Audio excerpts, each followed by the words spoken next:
I'm Ember. Hi, I'm Ashley.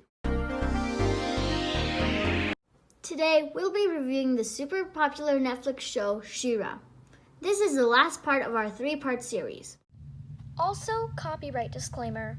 We don't own any of the clips shown in this video, and the clips we're using belong to their respective owners.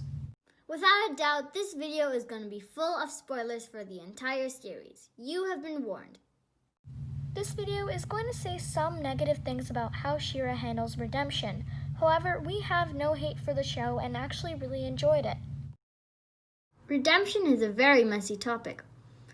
Most of the time, it isn't linear. No person goes from straight bad to good. You're often going to mess it up before you get it right. Having a real and relatable arc is key to making your character's arc feel earned. One amazing example of this is Zuko from Avatar: The Last Airbender. I know everyone loves Zuko's arc, but it's just so good. Zuko and Catra were both abused by a parent, which gave them insecurities and anger problems, and they both joined the good guy team in the last season. But today we're going to be talking about the villains of She-Ra and the now redeemed villains. We're also going to be comparing Catra's redemption arc with Zuko's because they are so similar. We're not going to go too in-depth about Catra and Zuko because that would be a video on its own. Let's start with Catra. Catra was dumped by her best friend and her mother figure, so she was already on a self-destructive path. The moment where Catra is called out by Double Trouble at the end of season 4 was harsh, but it was what put her on the path for redemption. Out of all the redemption arcs that did or didn't happen, I was the most satisfied with Catra's. Here's what I liked. Catra's arc didn't take place over 1 or 2 episodes. It took place over the whole final season. I also liked how Adora didn't immediately forgive Catra.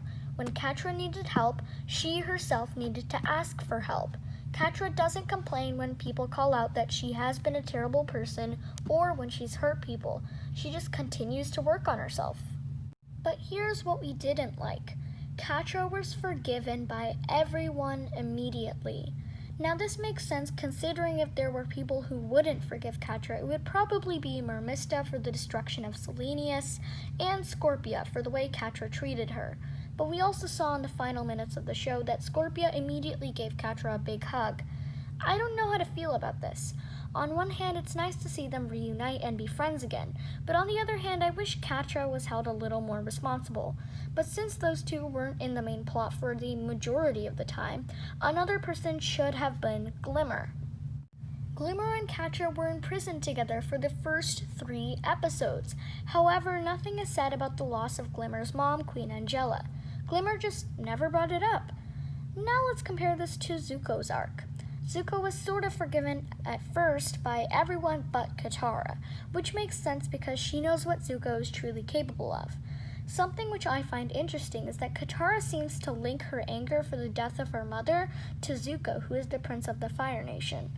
What I also like is that Zuko doesn't give a single apology and expect to be all forgiven. He goes on special trips with each of the cast. First with Aang to find the true meaning of firebending, then with Sokka to rescue his father and Suki, and Katara, who he helped to confront her mother's killer. Catra, on the other hand, had a different journey. Zuko needed to find his honor in doing the right thing. But Catra needed to realize that it's okay to want someone and that it's okay to love. Catra also needed to learn how to love. Now, we're not saying that we hate Catra. She's actually the best character in the show for us. We're criticizing the show because we wanted to do better in some aspects. Actually, the way they portray Catra's redemption is amazing. I don't think enough people are talking about it. But now we're going to move away from Catra and talk about Hordak. Hordak is an understandably confusing redemption arc. I don't think that Hordak is redeemed. He put an entire planet through a devastating war, all so that he could prove himself to one person. And his act to make up for it?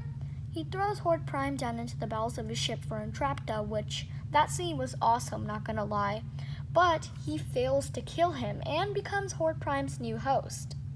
However, I did like how Hordak's redemption buildup was steady, and he didn't just decide to be good out of nowhere. That would have felt a little bit off.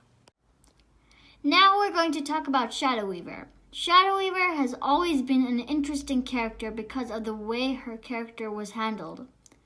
Once she joins the rebellion, she's not a bad guy because she's doing bad things currently, but rather because she betrayed both the Horde and rebellion.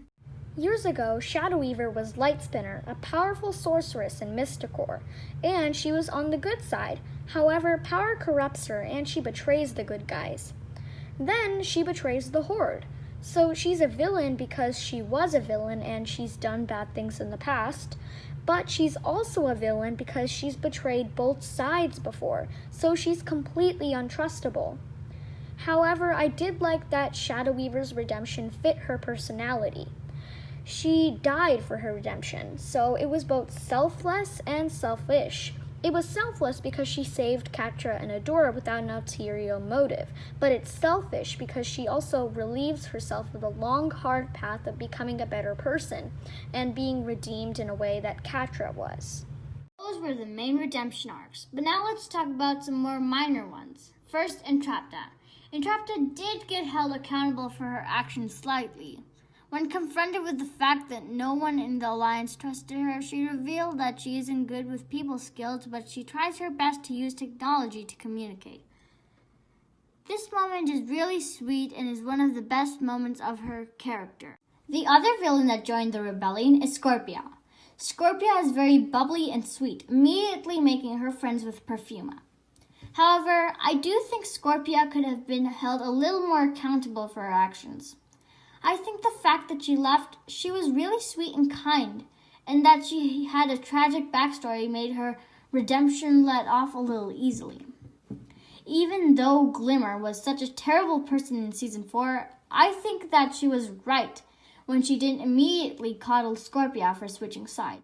Scorpia, oddly, could actually be compared to Shadow Weaver. Both were abused, joined the Horde at some point, and had good intentions with the Horde.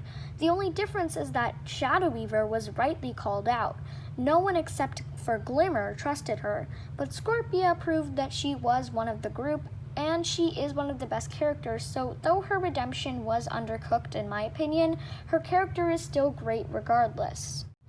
Don't forget to like and subscribe to this video. Bye for now.